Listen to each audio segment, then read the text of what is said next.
ኢየሱስ የዘላለም ጌታ ነው። ፕሬዝ ጋድ ጋድ ኢዝ ጉድ።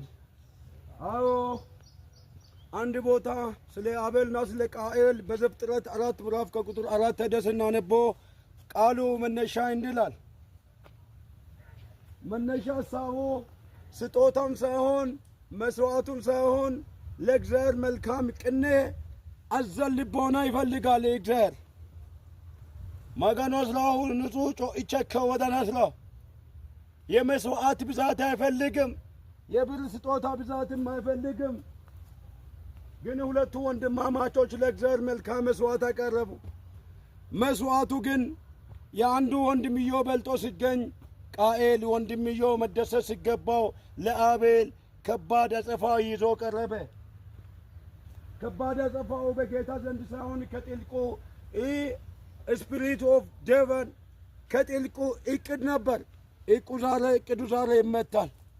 ተልእኮ ዛሬ ይመታል። በቅባቱ ፍረት ይመታል።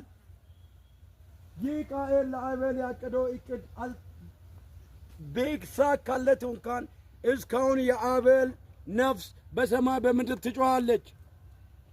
ቃኤል ለወንድምየው የዘረጋው ክንዱ የዘረጋው ጦሩ የሰነዘረው ጦሩ ደሙን አፈሰሰ። የወንድሙን ብታፈስም ቃኤል የሆንከውን ታውቃለህ።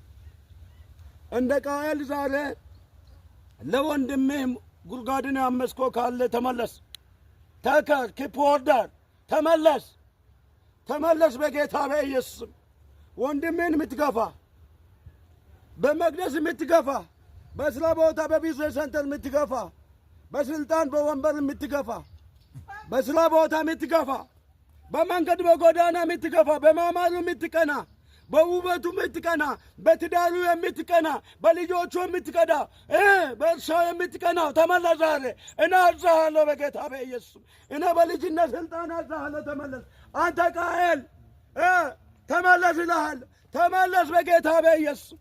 አካሄድን ልክ አይደለም። ጎዳና ልክ አይደለም። የትላንተ ቃኤል የሚሰብክ እንዳመስል የዛሬው ቃኤል ነው እየሰበከዋለሁ። ዛሬው አቤል አለ ጌታን ለጌታ መልካም መስዋዕት ያቀረበ ዛሬ የገማ መስዋዕት ለጌታ ልታቀርብ የተዘጋጀ ጌታ ያንተን መስዋዕት አይፈልግም። ያንተ መስዋዕት ጌታ አይፈልግም። ጌታ እንዳነት ፋንዳ መስዋዕት አይፈልግም። መልካም የቀና አስተሳሰብ፣ መልካም የቀና ልቦና ያለው መልካም ስነ ልቦና መልካም ልብ ያለውን ጌታ ይፈልጋል። ልብ የተሰበረ